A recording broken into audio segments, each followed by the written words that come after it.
오늘 이사야 48장은 앞에 있었던 이사야 47장이 바벨론의 심판을 선언하는 것과 똑같이 준엄하고 진지하게 야곱의 구원을 선언하고 있는 장입니다.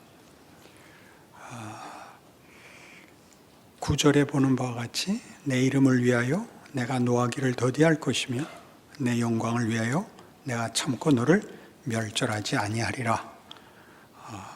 오늘 본 본문에 의하면 20절 너희는 바벨론에서 나와서 갈대아인을 피하고 즐거운 소리를 이를 알게 하여 들려주며 땅끝까지 반포하여 이르기를 여호와께서 그의 종 야곱을 구속하셨다 하라. 이렇게 구원이 선포되고 있습니다. 47장에 나왔던 바벨론 심판은 한 나라, 한 제국, 한 폭력을 꺾는 것 이상으로 사망을 심판한다라고 말씀드렸습니다. 오늘 48장은 대조적으로 구원을 약속하고 있고 하나님의 창조의 완성을 약속하고 있는 것입니다. 바벨론이라는 나라 하나, 야곱이라는 이스라엘 족속 하나에 관한 것이 아니라 창조주 하나님께서 세계와 역사 속에 그의 창조 사역을 승리로 영광으로 완성하리라. 그렇게 약속하는 장들이지요. 그래서 오늘 본문에 나오는 야곱의 구원은 바벨론에서 사망을 심판할 때 했던 단호하고 준엄한 동일한 그런 무게로 동일한 진정성을 가지고 약속되고 있습니다. 오늘 48장을 이해하기 위해서 그 서론에 해당하는 부분을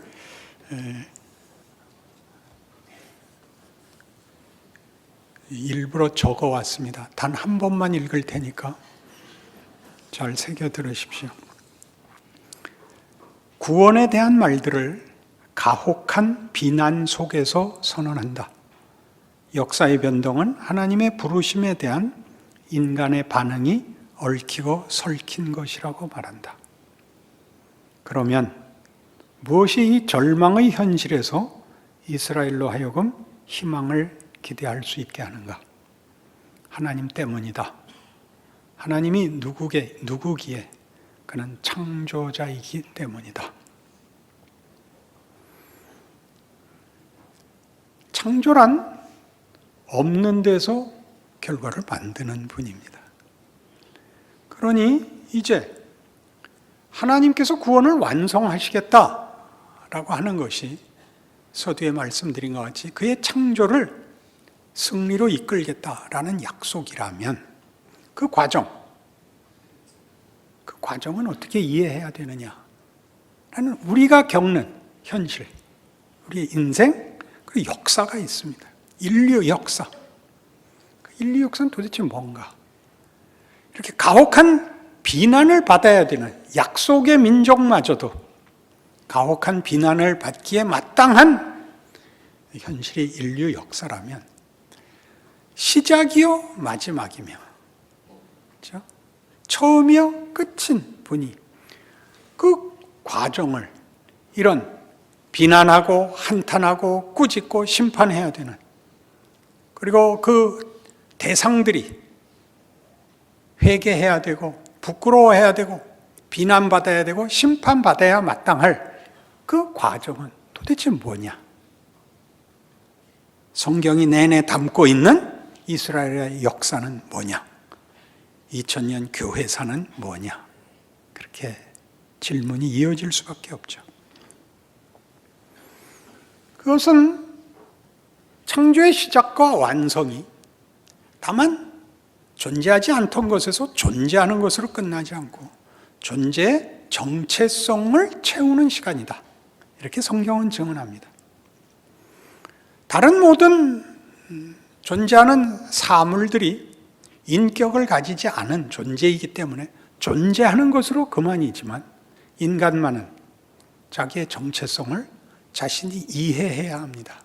왜냐하면 그는 인격적 존재이기 때문입니다. 하나님의 사랑의 대상이고 사랑에 반응해야 됩니다.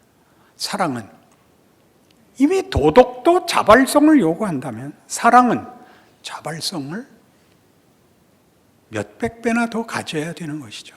납득하고 항복하고 기뻐하고 소원하는 것이 아니라면 사랑은 이루어질 수 없습니다. 그럼 그걸 어떻게 만드느냐 하는 것이죠. 하나님이 우리를 만드셨고 우리에게 당신의 기쁘심을 삼으시고 채우시고 우리로 하여금 당신을 기뻐하며 사랑케 하시겠다. 이게 성경에서 말하는 구원입니다. 인간 창조에 관한 정체성입니다. 그걸 어떻게 완성하느냐? 어떻게 완성하느냐? 이 문제이지요. 이 일을 위해서 성경은 우리가 우리의 고집, 우리의 무지로부터 출발된다고 얘기합니다. 아담의 이 선택이 그랬고 이스라엘을 향하여 성경이 구원을 약속하는 내내 나는 너희를 모태에서부터 조성한 자다. 나는 너희를 있게 한 자다. 로부터 출발하여 완성까지의 과정이 하나님의 돌보심과 하나님의 손안에 있다고 얘기합니다. 그러나 이 하나님의 손안에 있는 것은 처음부터 끝까지 하나님이 모든 것을 대신한다는 뜻이 아니라 이렇게 우리에게 시작이 있고 완성이 있는 기간을 하나님이 함께 하신다는 것으로 선언됩니다. 무지할 때, 어렸을 때, 철없을 때, 고집을 부렸을 때, 잘못 선택한 실패, 왜곡, 기만이 있다고 얘기합니다. 자유가 가지는 의심과 고집의 선택 속에서 경험하는 진리와 인간의 정체성에 대한 혹독한 오해, 왜곡, 기만을 넘어서야 됩니다. 그것이 성경이 말하는 하나님이 우리 안에 정체성을 만들어가는 방법이요, 우리를 항복시키는 과정입니다. 어떤 내용과 개념을 확인시키는 것이 아니라 그 과정이 우리로 하여금 하나님이 원하는 이런 하나님의 사랑에 반응하는 인격을 형성하며 성품을 만들어내는 창조의 과정이 되는 것입니다. 창조해놓은 것이 망가져서 회복하는 정도가 아니라 그가 선택한 모든 것을 시작으로 하여 우리가 선택한 것의 결과를 보며 가치에 대하여 실망하며 우리 자신의 진정한 만족을 위하여 방황하며 갈등하며 절규하는 모든 것으로 하나님이 우리 안에 정체성을 만드십니다. 그것이 중요합니다. 그러니 우리의 인생, 쉽게 얘기해서 인류의 역사는 창조 과정이 됩니다.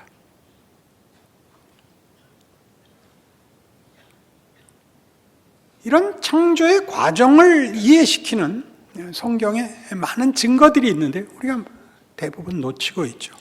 대표적인 것, 창세기 17장에 가보십시다.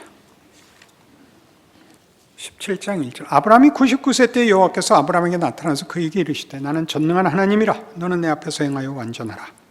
내가 내 언약을 나와 너 사이에 두어 너를 크게 번성하게 하리라 하시니 아브라함이 엎드렸더니 하나님이 또 그에게 말씀하여 이르시되 보라 내 언약이 너와 함께 있으니 너는 여러 민족의 아버지가 될지라. 이제 후로는 내 이름을 아브라함이라 하지 아니하고 아브라함이라 하리니 이는 내가 너를 여러 민족의 아버지가 되게 함이니라. 여기는 아브라함으로 이름이 개명되는 이 자리는 굉장히 중요한 자리입니다. 우리는 아브라함을 기억하지 않고 아브라함을 기억합니다. 아브라함은 이름 그대로 열국의 아비가 되어 믿음의 조상이 되는 이름입니다. 그리고 그것은 느닷없이 주어집니다. 그 앞에는 별 얘기가 없습니다. 11장 말미에 나홀이 아브라함과 롯을 데리고 우르를 떠나 하란까지 나온 얘기가 있고 12장에 이르러야 아브라함이 등장합니다. 13장, 14장, 15장에 걸쳐 여러 가지를 경험하고 하나님에 대한 이해가 깊어가는 모든 내용 속에 아직 계명은 없습니다. 16장에 오면 그들이 아이가 없었다는 얘기가 나오고, 그리고 17장에 와서 아직 이삭을 낳기 전에 느닷없이 네 이름을 아브라함이라 하라. 이는 내가 너로 열국의 아비가 되게 하려 하기 때문이다. 느닷없이. 느닷없이라는 것이 매우 중요한데, 느닷없이는 왜 나오느냐 하면 그 앞에 있었던 그의 인생과 그 후의 인생을 바꾸어 놓는 이 자리에 그 앞에 있었던 것이 아무런 조건도 이유도 되지 않는 개입이요 선언이기 때문입니다. 아브라함은 이렇게 느닷없이 믿음의 조상이 됩니다. 아브라함에게서 믿음의 조상이 될 만한 이유를 찾을 것은 전혀 없습니다. 왜요? 그 앞에 생애를 우리가 알고 있기 때문입니다. 그 앞에 생애가 이 선언을 만들지 않습니다. 그것은 창세기 32장에서 동일하게 야곱에게서 반복되는데, 야곱의 경우를 보십시오.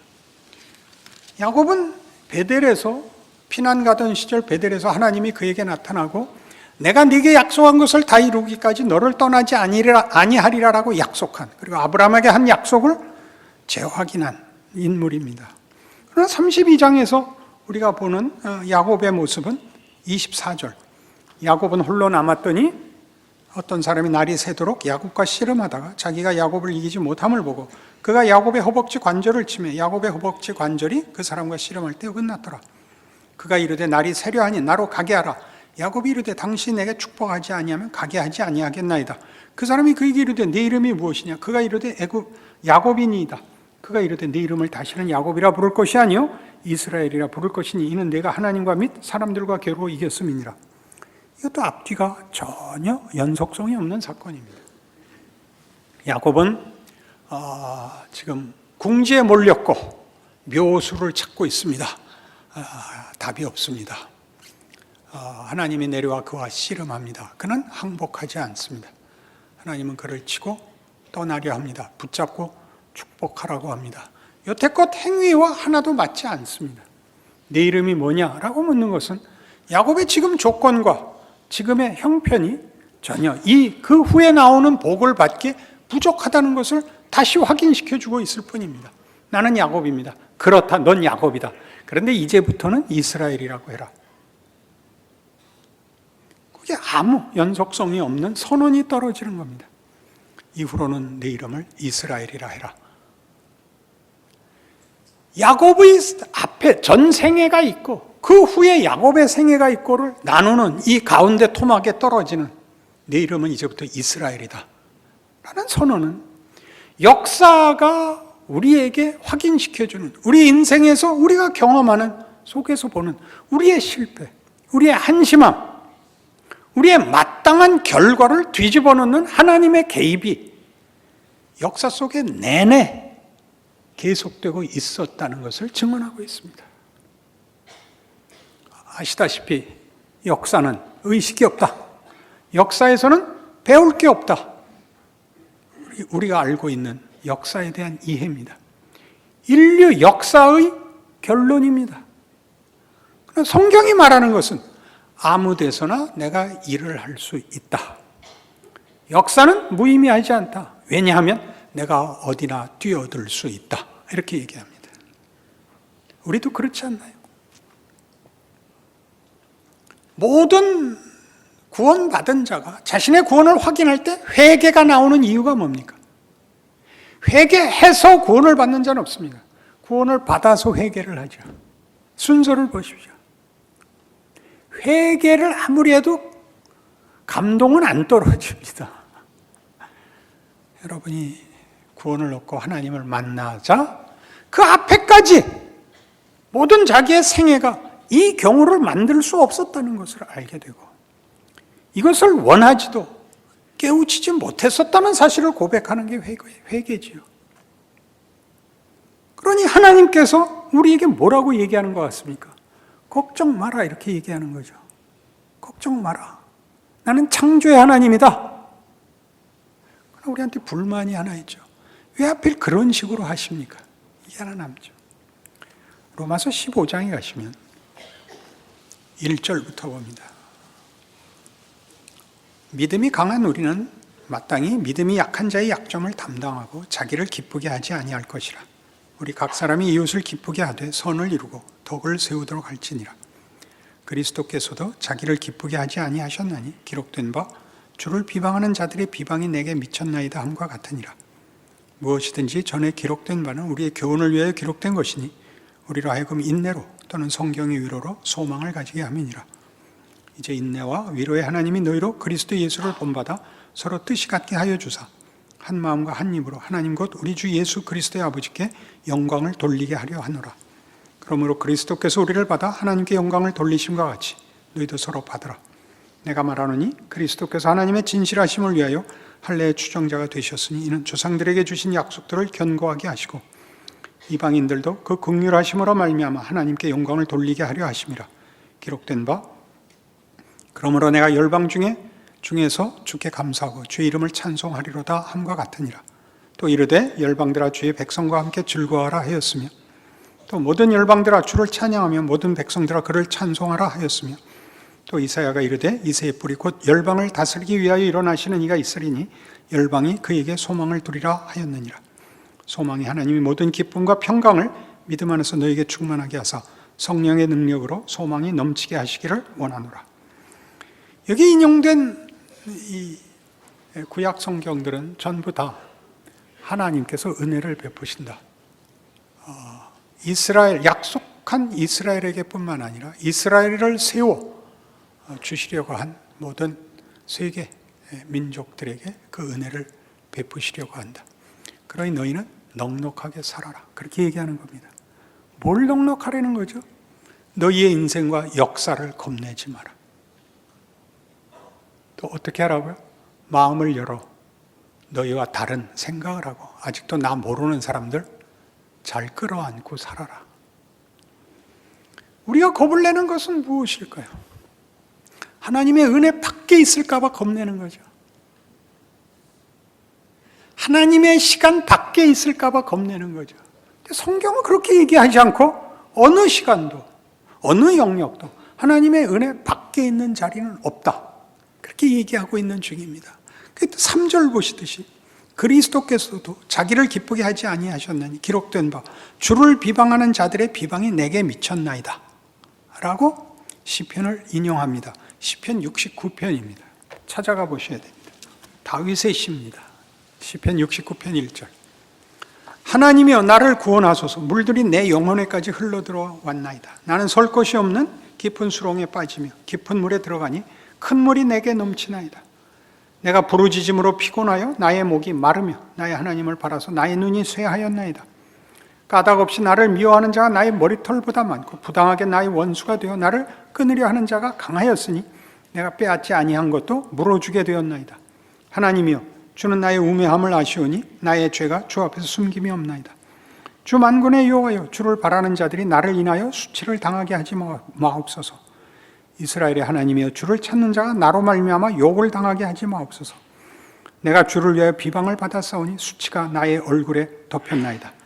이 7절을 인용하고 있습니다.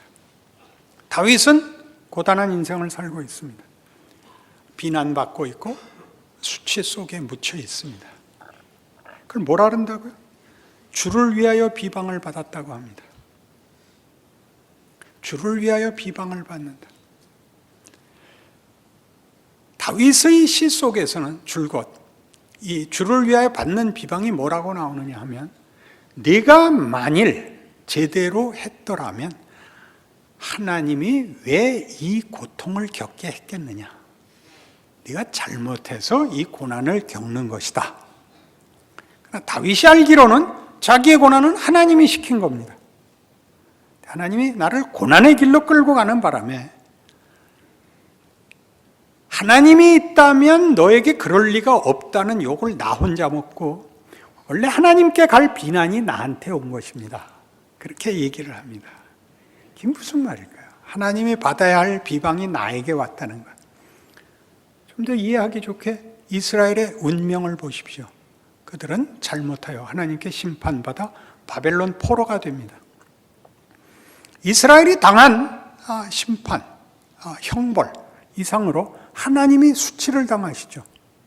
바벨론은 이스라엘이 섬기는 신보다 자기네가 섬기는 신이 우월해서 자기네가 이기고 이스라엘이 졌고 이스라엘이 믿는 하나님은 아무것도 아니다가 됐죠.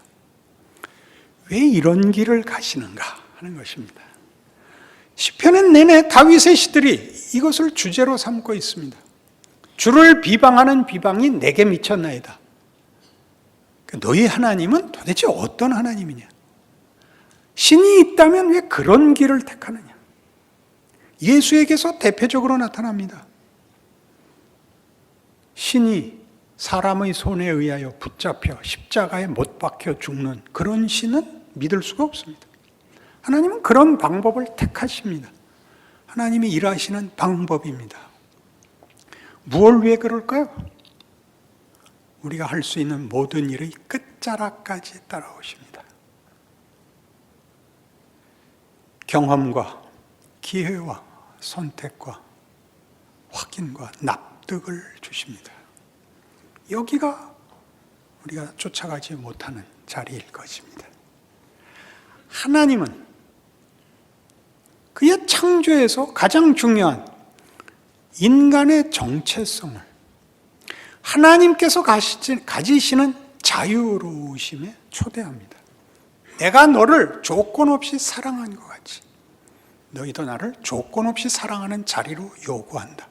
여기서 조건 없이는 어떠한 조건도 이 사랑보다 클 수 없는 자리를 우리에게 정체성으로 요구하고 있습니다. 그러니 해야 할 것은 뭐죠?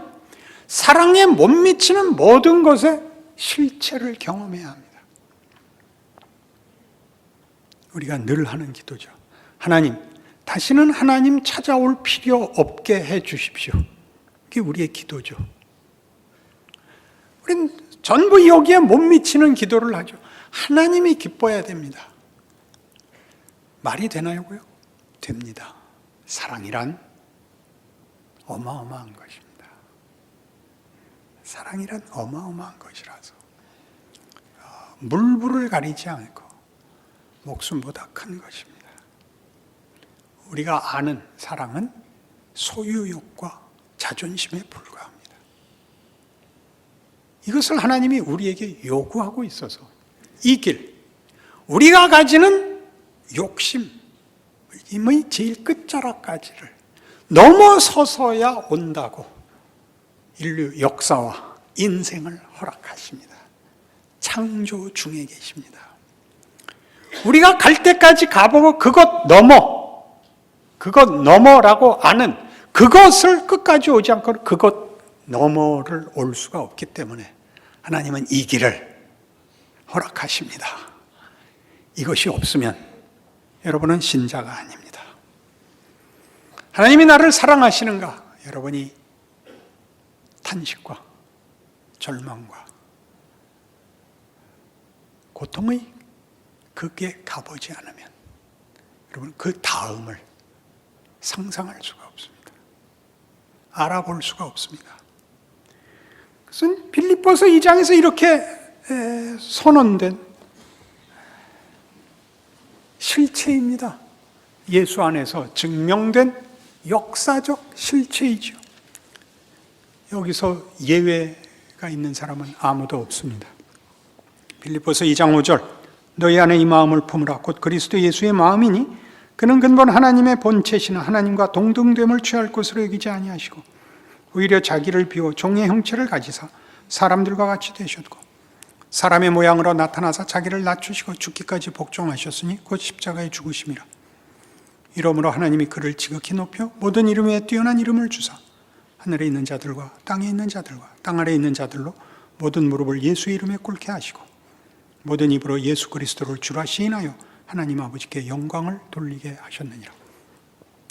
여기에서 비로소 역사적으로 하나님의 사랑과 인간의 순종이 영광으로 합체됩니다. 순종은 굴복시키는 것 아닙니다. 납득시켜 우리로 하여금 헌신케 하는 것입니다. 헌신이라는 명분으로 강요하는 바람에 진정한 순종이 무엇인지를 우리는 배우지 못합니다. 기꺼이 순종하게 합니다. 사랑이거든요. 그래서 오늘 본문에 오시면 이런 중요한 본문의 결론을 보게 되는데,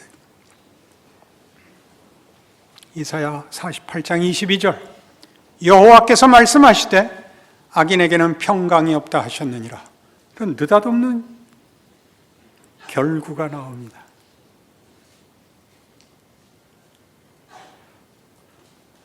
사랑은 영광이며 사랑이 없는 데는 원망밖에 만들어지지 않습니다. 살아보십시오. 원망만 남습니다. 우리가 예수를 믿는다는 이름으로 여러분의 현실에 영광이 있는가, 원망이 있는가 보십시오. 제일 많이 들은 간증, 괜히 일찍 예수 믿었다. 얼마든지 지금도 듣는 간증입니다. 그렇지 않습니다. 기도하십시다. 하나님 아버지, 하나님께서 우리에게 영광을 만드시는 줄 믿습니다. 우리가 흘리는 눈물과 우리의 분노와 우리의 한탄이 끝이 아니고 하나님의 성실하심과 능력이 결국을 만든다는 것을 믿습니다. 하나님이 우리와 타협하시지 않고 거룩하심으로 그 뜻을 이루신다는 사실로 우리의 인생에 힘을 냅니다. 믿음을 가지기로 합니다. 승리하여 찬송하는 자리에 가게 하여 주옵소서. 예수님 이름으로 기도합니다. 아멘.